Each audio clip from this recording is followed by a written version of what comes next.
I got another cute story for you. I used to, told you I lived in Somerville, lived right behind the car lot that I used to work at. Well, in about, I think it was 2004, 2005, something like that. But anyways, I used to go over there to the Ruble Tuesdays and eat. I used to go over there 2 or 3 times a week. Love Ruble Tuesdays. And I met a couple of the waitresses, you know, no big deal. They'd give me hints on what to have for supper. Okay. Well, there was one girl in particular, she took care of the salad bar. Her and I became friends. She was married, thought she had a happy marriage, but after a couple of years, apparently it turned sour because I went in there one Friday night and I noticed that she had tears coming out of her eyes and she didn't seem to be herself. So me being me, I always had this saying that I tell people, you know, hey, I got a shoulder to cry on or a face to sit on, your choice. And for 3 or 4 girls that I said that to, none of them took me up on it. Oh, the shoulder to cry on, yeah, but the other, nah. Yeah, I guess I was just friend, you know, and friends don't do that to friends. But anyways, Crystal, when I told her that, about an hour later she came up to me. Well, she changed. I mean, she started laughing about it, you know.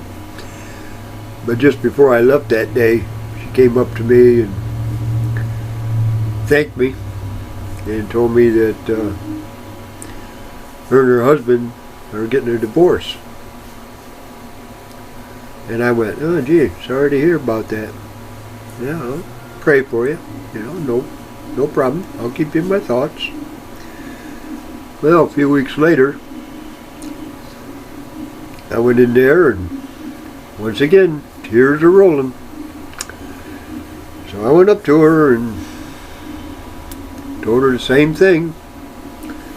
And she looked at me and she goes, that worked the first time, but it's not going to work this time. I'm in all kinds of trouble. Well, what seems to be the problem? Finances. Okay. When you take a break, let me know. So anyhow, she took a break just as I was leaving. And we went outside and walked over by my car and we talked.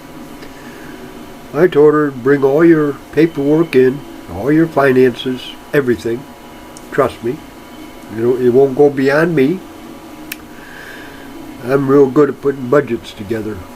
I've had to do it 2 or 3, 4 or 5 times. And I told her the story about my X in the checkbook and, you know. So anyhow, the next night, sure enough, she brought in all of her stuff.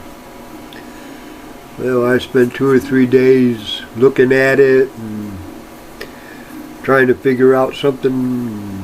No, I tell you, it was a mess. It was a mess. Apparently, because she has a job and her ex got fired, she ended up with all the bills. But she needed a place to live too. Well, anyways, I put a budget together for her. But she had to make some pretty drastic changes in order for that budget to kick in. So anyhow, she worked, like I said, Ruble Tuesdays and across the street at IHOP on Sundays. That IHOP thing, she was a waitress and she only worked there 3 times a week. She worked 6 days a week at Ruble Tuesdays. But anyways, she had a 4-hour break on Sunday. So I told her, I said, well look, Sunday I'll come in and right after church, and I'll get a takeout. And then we'll go to my place, and while I eat, you can look over what I have to say, and then we'll talk about it. Well, we did just that. I got a takeout, went home. I ate while she looked at all my notes and my recommendations. It shocked me that when you do your budget, rent is not just rent, because you got to add garbage, electric, gas, water, so that $500 apartment becomes $850, $900, depending on if you use the air conditioner or not. Well, that shocked her. So we talked about it. She went through my recommendations, and I knew a little bit about her. I knew her brother had a storage apartment, storage shed. So, I knew a little bit.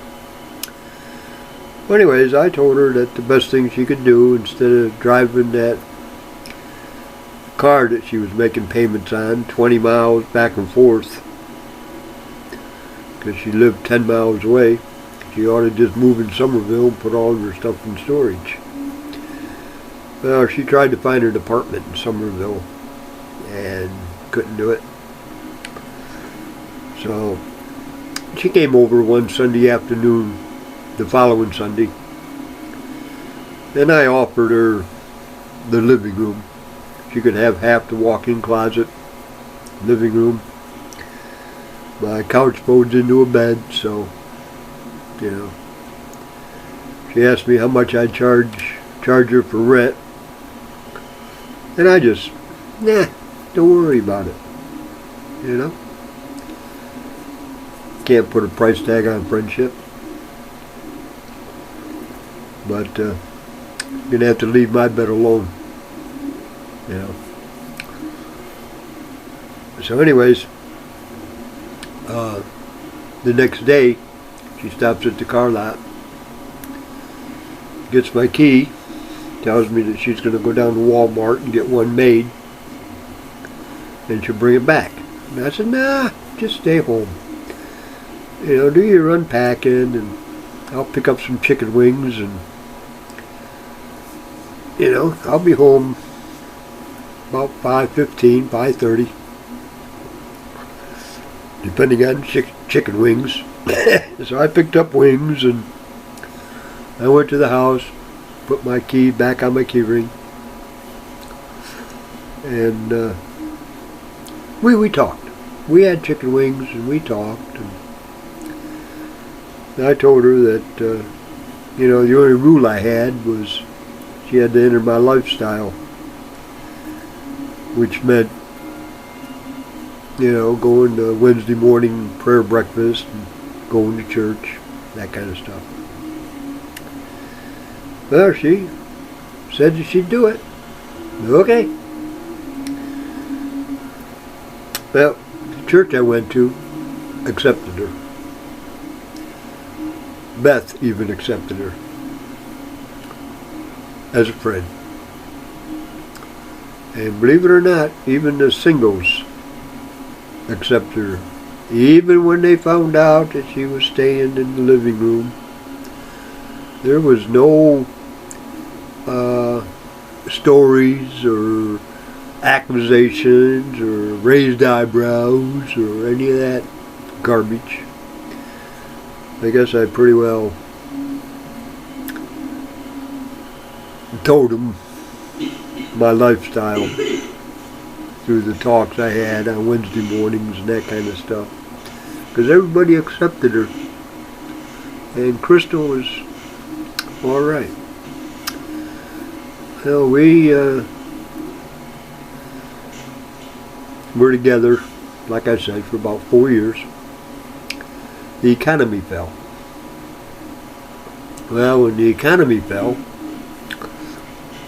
at the same time the economy fell, she ended up being transferred to Kentucky. Well, I think I made a life-altering mistake by not going with her. When the economy fell, I should have just got rid of all my trash and jumped on the bandwagon with her and went to Kentucky. Because we still keep in contact with each other. She's married now, 2 kids. Her husband and I even talk. And according to her husband, I saved her life. Which I did not do. No way. But they even named, they had a boy right off the bat, and they named him Gene. Not Eugene, just plain Gene, because that's what I went by, and they decided to name the first one after me. So I thought that was quite interesting. But I just want to show you that one hand washes another. You know, that church I went to could have really turned Cristo totally against Christianity if they would have followed the normal accusations or stories or whatever about her staying with this single guy. You know, there wasn't any of that. They accepted it. And that was something that her and I talked about, especially after she joined the church. We talked about that. And she told me that, you know, well, I'm eligible for marriage. Oh, I'm not getting married. No.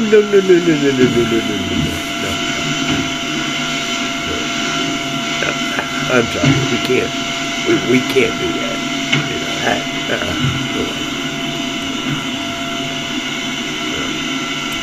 You know, anyways, God works. She's totally happy now, committed to her husband, and I'm totally glad about that, especially with him and I being friends, and we talk on the phone. You know, once, twice a month. She'll either call me or he'll call me or I'll call them. You know, just find out what's going on.